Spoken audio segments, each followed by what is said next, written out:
The champagne glass shattered against my shoulder, cold liquids soaking through my white dress as my sister's. Voice cut through the music. "Here's to the family fraud in white." For a moment, the entire hall froze. The laughter, the clinking glasses, even the violinist faltered mid-note. I could still hear the faint drip of champagne, sliding off my sleeve onto the marble floor.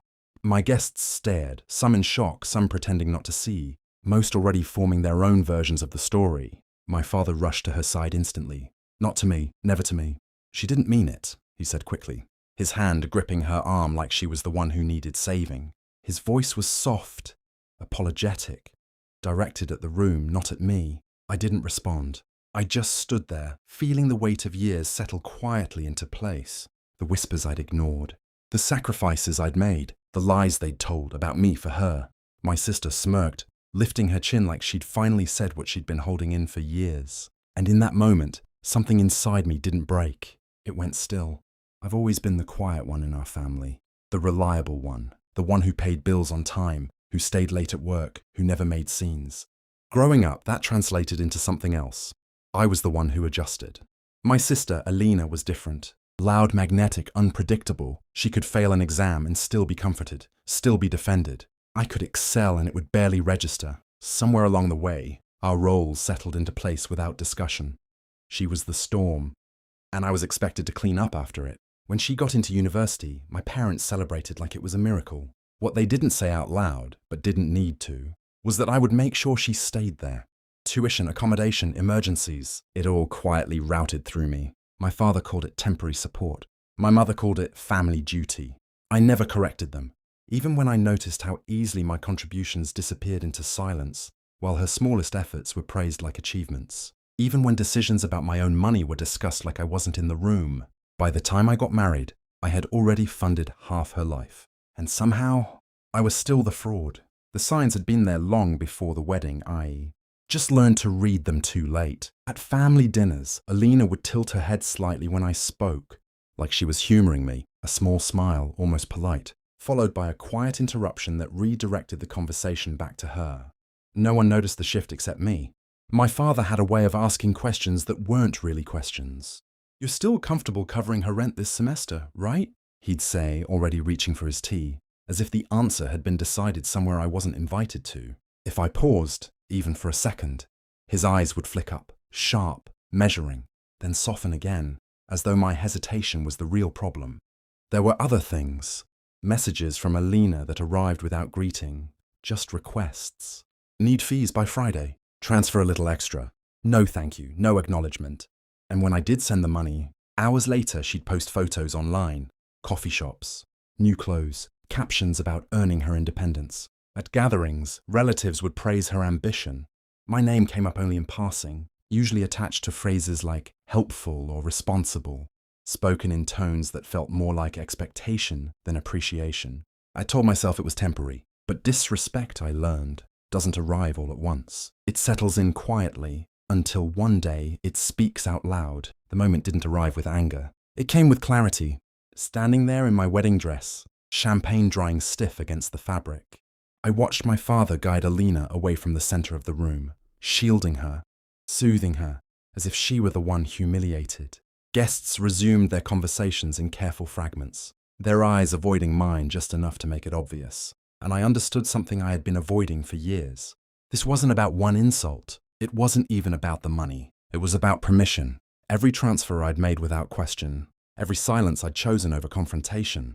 It had all quietly taught them the same lesson, that I would endure, that I would absorb, that I would never draw a line. So they stopped looking for one. Later that night, long after the guests had left and the last of the music faded into memory, I sat alone with my phone in my hand. The shared account was still open, still active, still feeding a life that had just publicly denied mine. I didn't hesitate this time. No speeches, no warnings. I froze the account. Not out of anger, but because, for the first time, it felt like the truth. I didn't act blindly. I never had that luxury. The shared account wasn't a casual arrangement. It existed because I had set it up years ago, back when Alina's acceptance letter felt like a family victory. My name was the primary holder. Hers was added later, for convenience. My father never bothered to understand the details. He only cared that the money moved when it needed to. I understood every detail. Before the wedding, I had already started organizing things. Quietly, methodically. Tuition deadlines, payment confirmations, account permissions. I kept records the way I always did. Not out of suspicion, but out of habit. It turned out habit was enough. Freezing the account was only the first step. I redirected my income streams the same night, separating everything that had once been shared into something clearly legally mine. Automatic transfers were cancelled. Access points were reviewed and reduced. No drama, just structure. There was no announcement, no message sent, because anything said would turn into an argument, and arguments were where they thrived. Systems, on the other hand, didn't argue. By morning, nothing was broken, but everything had changed. At 8:40 a.m., my phone lit up. I was still in the hotel suite, sunlight filtering through half-drawn curtains, turning the room a soft gold that felt undeservedly calm. My dress hung by the window, the stain now a dull shadow against the white. For the first time in years, there was nothing urgent waiting for me. No transfer to schedule, no reminder to set. Then the call started. First my father. I let it ring. Then Alina. Twice. 3 times. A message followed, short and sharp. "Did you do something to the account?" I didn't answer. Another call came in, this time immediately after. My father again. I watched the screen until it stopped, then lit up once more. Relentless now. Finally, a voicemail notification. I played it. His voice wasn't calm anymore. It cracked at the edges, panic breaking through the authority he usually wore so easily. Her university just notified us. Her enrollment's been withdrawn. Payment failed. What did you do? I set the phone down without replying. Somewhere, miles away, consequences were unfolding in real time.